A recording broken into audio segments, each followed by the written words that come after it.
Today, we're going to unbag Chantilly, Jackson's Missed Opportunity, 1st of September, 1862. This is part of Decision Games mini game series and also part of the Musket and Saber series or system, whatever you want to call it. And I've been covering this week, mostly trying to make it American Civil War week, and primarily covering these mini games from Decision Games, which provide a small footprint view of an aspect of a larger battle. And so this is really kind of a follow-up after Second Bull Run, and it's an attempt of Jackson to try to flank and try to eliminate the Union forces or catch them to the point of being able to eliminate them. After the Second Bull Run, and it's the Union forces, standing up to that. So it's an interesting action. Weather plays an aspect in this as well, so it'll be interesting to see how at least that did in history. Let's see how it plays in this game. But these are, again, small footprint games that really, for the most part, don't try to cover the whole battle, as we've seen through my coverage this week, which I'll put a link in the description of several of the games I've covered. They're aspects of larger battles, Chancellorsville, Gettysburg, Shiloh, but not the entire battle, not even an entire day. There's just an aspect of that battle and kind of focusing in on it and dealing with the units that were part of that aspect of the battle.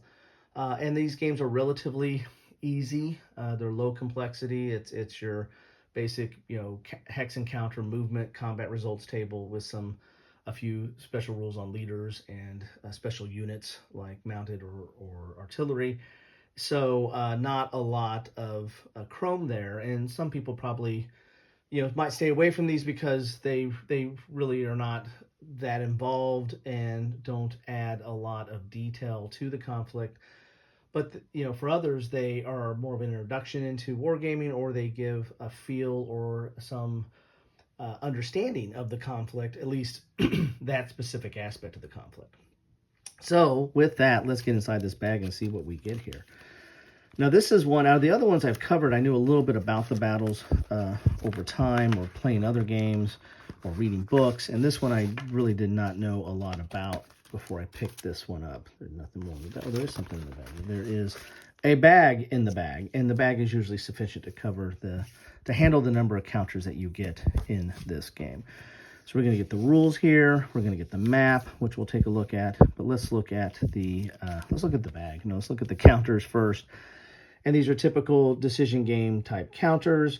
They're relatively thin, and they come out with nubs and tabs and stuff. And so you'll probably want to clip them. And if you're not a clipper, like myself, I don't clip a lot, but these I do end up clipping at times, and I'm way behind on catching up with all my decision games and their clipping. So you see the counter set here. They're dual-sided. All the counters in the series are basically the same. You have the combat factor, the morale, and the movement, and morale is important because you have a chance for disruption. That's what the D's are for, and that it's part of the combat results and affects your effectiveness.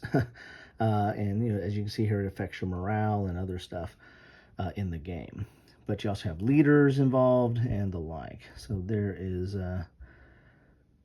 are the counters.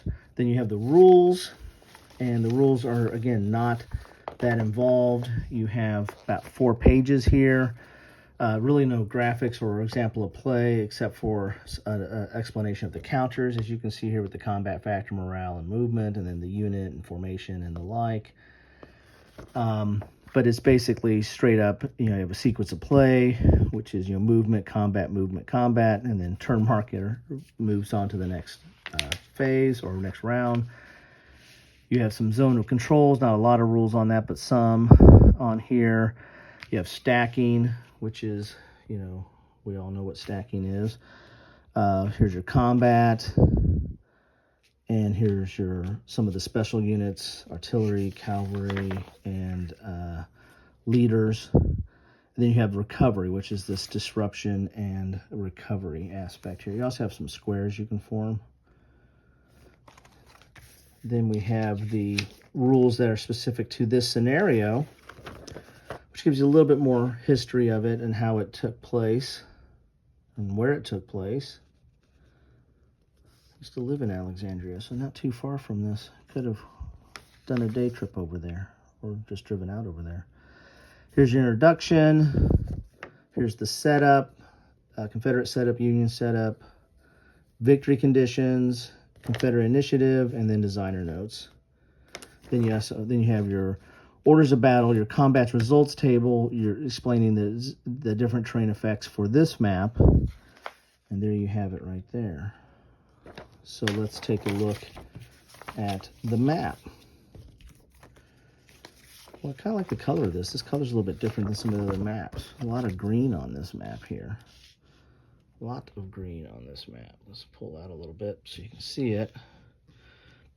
And so looks like you have 6 turns. Here's your terrain effects. Here's Reed's Farm.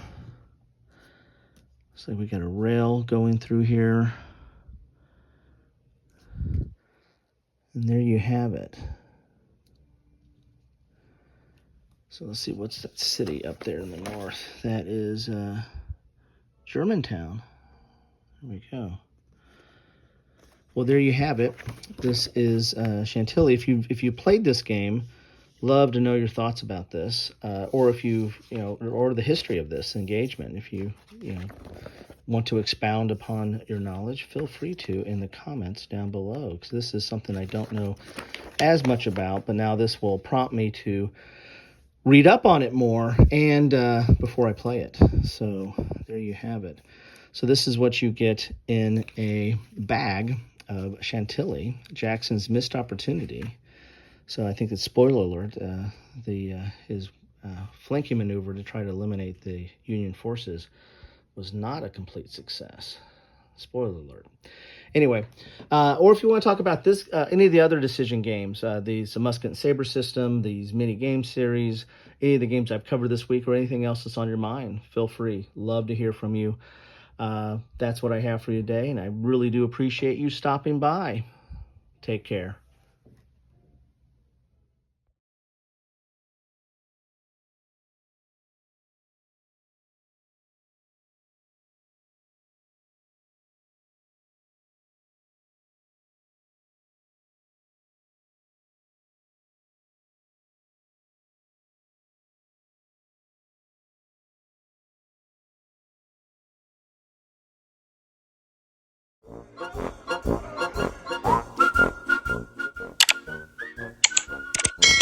Thanks for watching.